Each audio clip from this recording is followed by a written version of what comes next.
أعوذ بالله من الشيطان الرجيم. بسم الله الرحمن الرحيم. حرمت عليكم أمهاتكم وبناتكم وأخواتكم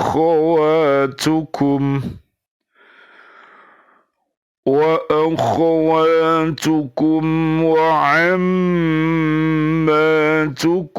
وخالاتكم وبنات وبنات الأخت وأمهاتكم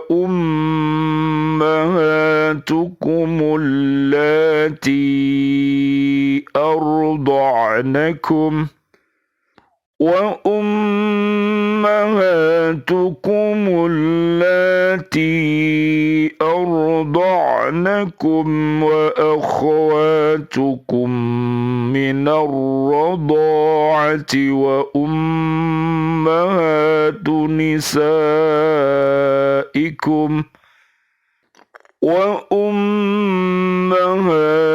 نسائكم وربائبكم اللاتي في حجوركم من نسائكم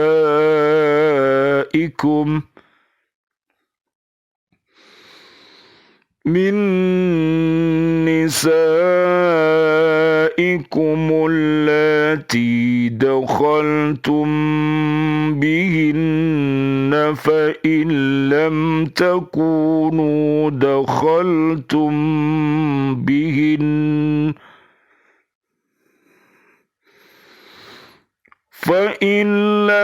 تكونوا دخلتم بهن فلا جناح عليكم وحلائل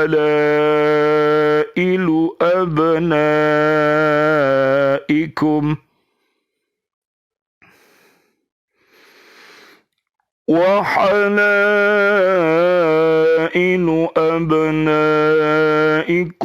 الذين من أصلابكم وأن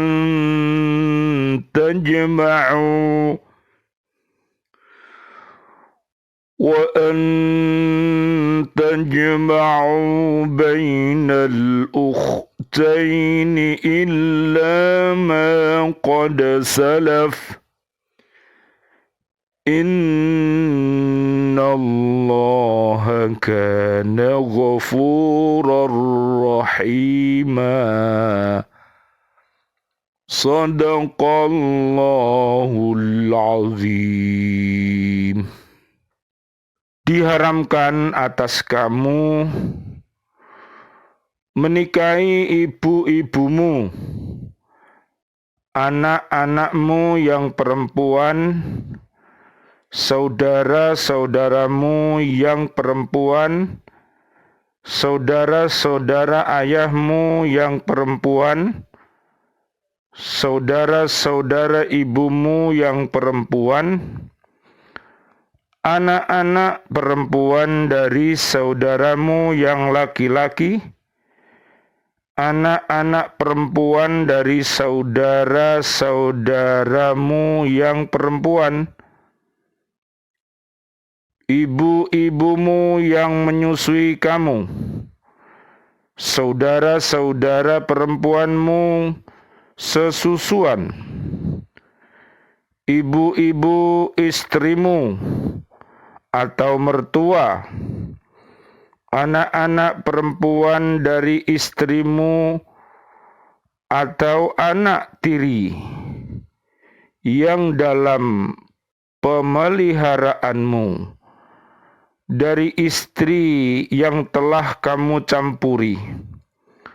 Tetapi jika kamu belum campur dengan istrimu itu, dan sudah kamu ceraikan, maka tidak berdosa kamu menikahinya, dan diharamkan bagimu istri-istri anak kandungmu atau menantu, dan diharamkan mengumpulkan dalam pernikahan dua perempuan yang bersaudara, kecuali yang telah terjadi pada masa lampau. Sungguh Allah Maha Pengampun, Maha Penyayang. Maha benar Allah dengan segala firman-Nya, dan Dialah yang Maha Agung. Surat keempat, surat An-Nisa, ayat 23. Bismillah, alhamdulillah, salatu wassalamu ala rasulillah, syahadu an la ilaha illallah, syahadu anna muhammadar rasulullah. Allahumma salli wa sallim wa barik ala Sayyidina Muhammad wa ala alihi wa ashabihi ajma'in, walhamdulillahi rabbil alamin. Bi'aunillah, bi'idnillah, biridhoillah. Alhamdulillah, kami hadir kembali dari bumi Kota Baru, Ndriyarejo, untuk mengajak diri kami, keluarga besar kami, dan seluruh umat Islam untuk senantiasa mencintai Al-Quran. Mudah-mudahan Allah Subhanahu wa Ta'ala merahmati kita semuanya. Allahumma arhamna bil Quran. Amin ya Rabbal Alamin. Marilah kita mencintai Al-Quran dengan 5M. Apakah itu 5M? 5M adalah senantiasa cinta, membaca Al-Quran, menghafalkannya, melihat maknanya, dan mengamalkan dalam kehidupan sehari-hari, serta mendakwahkannya. Mudah-mudahan Allah Subhanahu wa Ta'ala senantiasa membimbing kita ke jalan yang diridhoi oleh Allah Subhanahu wa Ta'ala, dan kita dihindarkan dari segala macam perbuatan yang keji dan mungkar. Allahumma arinal haqqa haqqa warzuqna ittiba'ah, wa arinal batila batila warzuqna jatinabah. Amin ya Rabbal Alamin. Kajian kita di surat keempat, namanya surat An-Nisa, ayatnya 23. Perempuan lain yang juga haram dinikahi terdiri dari: 1. Dari segi nasab atau keturunan. A. Ibu termasuk nenek dan seterusnya ke atas. B. Anak termasuk cucu dan seterusnya ke bawah. C. Saudara perempuan baik sekandung, sebapak atau seibu saja. D. Saudara perempuan dari bapak maupun dari ibu. C. Kemenakan perempuan baik dari saudara laki-laki atau dari saudara perempuan. Yang kedua, dari segi penyusuan. A. Ibu yang menyusui atau ibu susuan. B. Saudara-saudara perempuan sesusuan. C. Dan selanjutnya perempuan-perempuan yang haram dikawini karena senasab, haram pula dikawini karena sesusuan. Hal ini berdasarkan sabda Nabi Muhammad sallallahu alaihi wasallam, Allahumma sholli wa sallim alaih, harimu minar rodo'ati ma yahrumu minan nasabi. Diharamkan karena susuan apa yang diharamkan karena nasab. Hadis muttafaqun alaih. Dapat ditambahkan di sini masalah berapa kali menyusu yang dapat mengharamkan perkawinan itu. Ada beberapa pendapat. A. Ali bin Abi Thalib, Ibnu Abbas, Hasan Az-Zuhri, Qatadah, Abu Hanifah, dan Malik berpendapat bahwa tidak ada ukuran yang tertentu untuk mengharamkan pernikahan, banyak atau sedikit, asal sudah diketahui dengan jelas anak itu menyusu, maka sudah cukup menjadikan ia anak susuan. Pendapat ini mereka ambil berdasarkan zahir ayat yang tidak menyebutkan tentang batasan susuan. B. Diriwayatkan bahwa Imam Ahmad berpendapat bahwa batasan penyusuan tersebut adalah minimal 3 kali menyusu, barulah menjadi anak susuan. Ini didasarkan pada suatu riwayat yang artinya sekali atau 2 kali menyusu tidaklah mengharamkan. Hadis riwayat Abu Dawud. C. Abdullah bin Mas'ud, Abdullah bin Zubair, Imam Syafi'i, dan Imam Hambali berpendapat bahwa ukurannya adalah paling sedikit 5 kali menyusu. Demikian juga tentang berapakah batas umur si anak yang menyusu itu. Dalam hal ini para ulama mempunyai pendapat. A. Umur si anak tidak boleh lebih dari 2 tahun. Pendapat ini diambil berdasarkan firman Allah, wal walidatu yurdi'na auladahunna haulaini kamilaini liman arada ayyutimmar radha'ata. Dan ibu-ibu hendaklah menyusui anak-anaknya selama 2 tahun penuh bagi yang ingin menyusui secara sempurna. Surat Al-Baqarah ayat 233.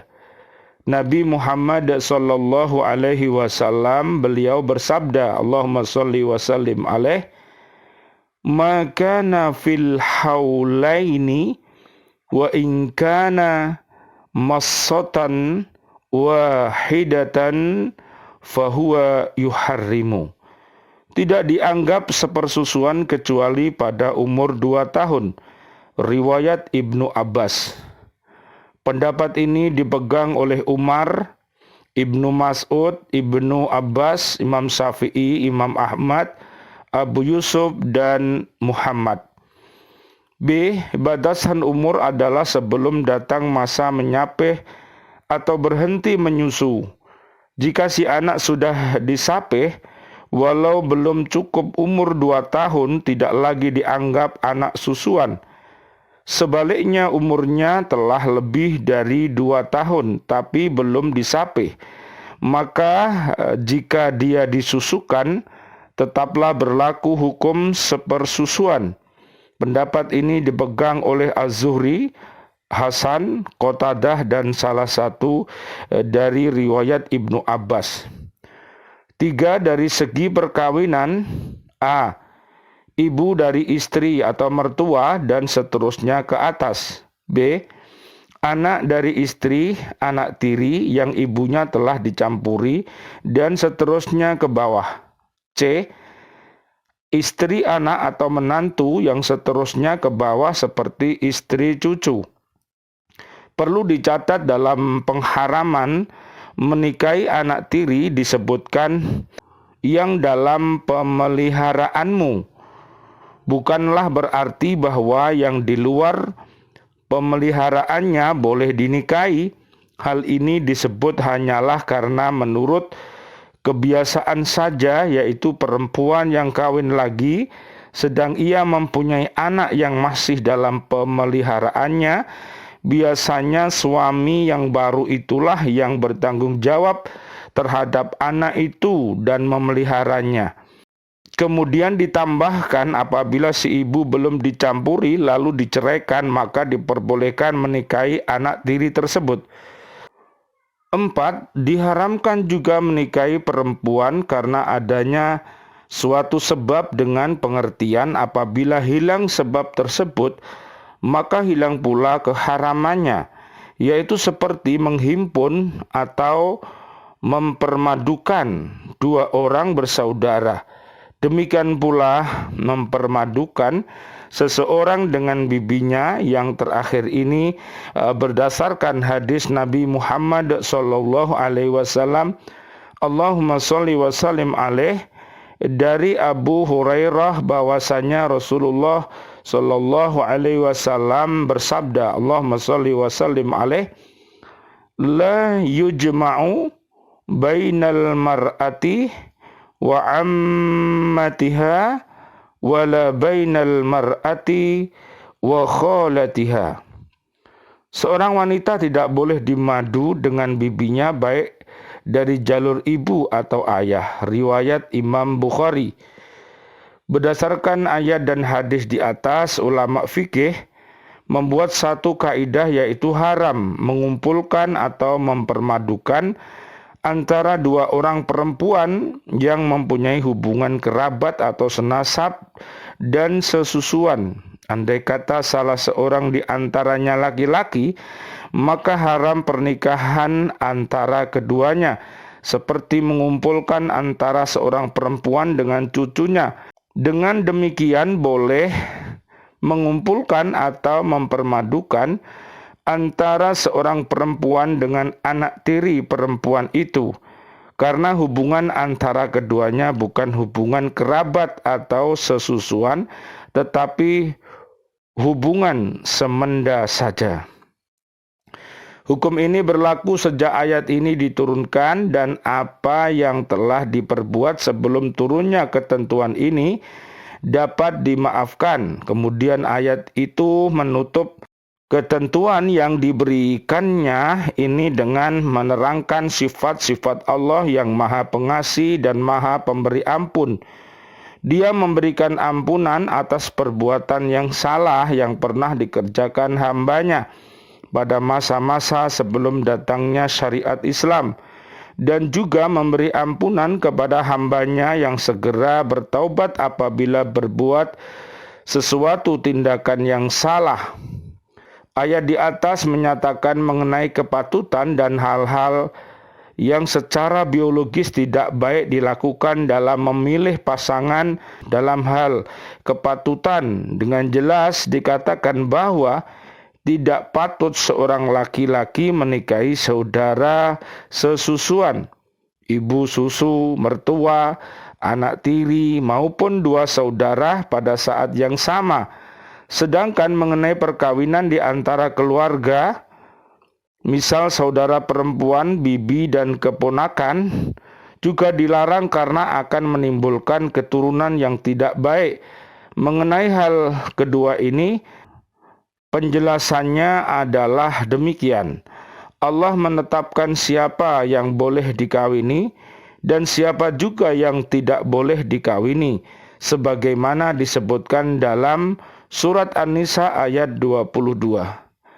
Saudara-saudara laki-laki dan perempuan, juga saudara-saudara tiri laki-laki dan perempuan, dan sebagainya dilarang oleh hukum untuk menikah di antara mereka, karena anak-anak mereka memiliki resiko tinggi yang tak dapat diterima, yaitu menjadi cacat.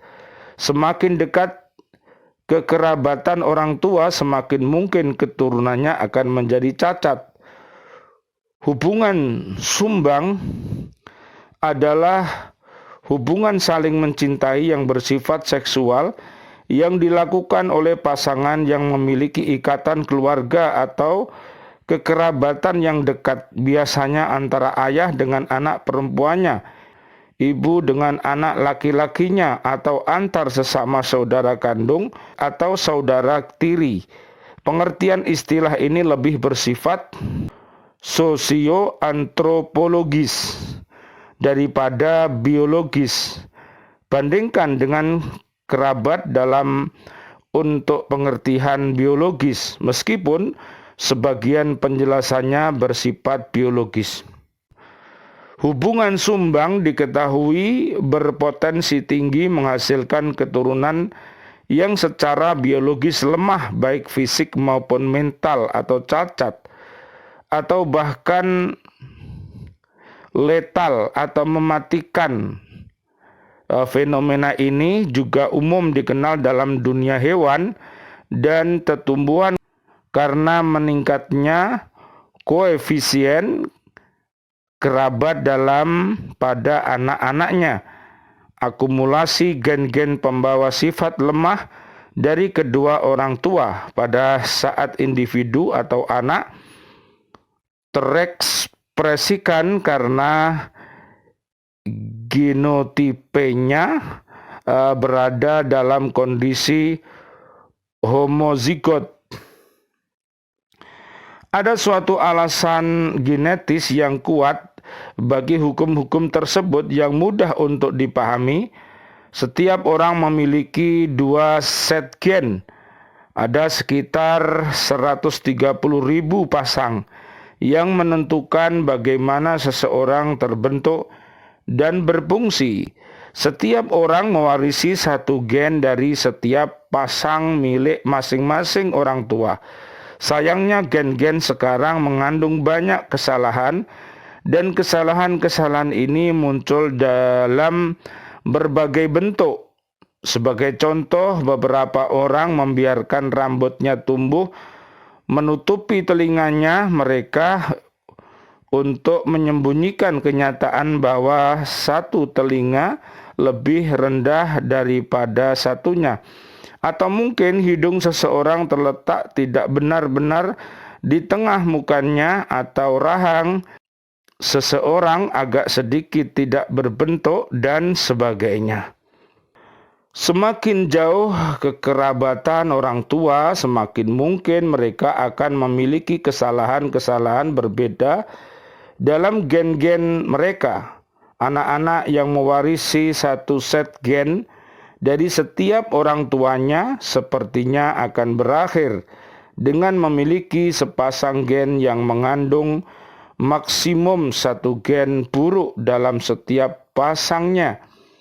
Gen yang baik cenderung menolak yang buruk, sehingga suatu kelainan yang serius tentu saja tidak terjadi. Namun semakin dekat hubungan kekerabatan dua orang, semakin mungkin mereka mendapatkan kesalahan-kesalahan atau kelemahan yang sama dalam gen-gen mereka, karena semua itu diwarisi dari orang tua yang sama.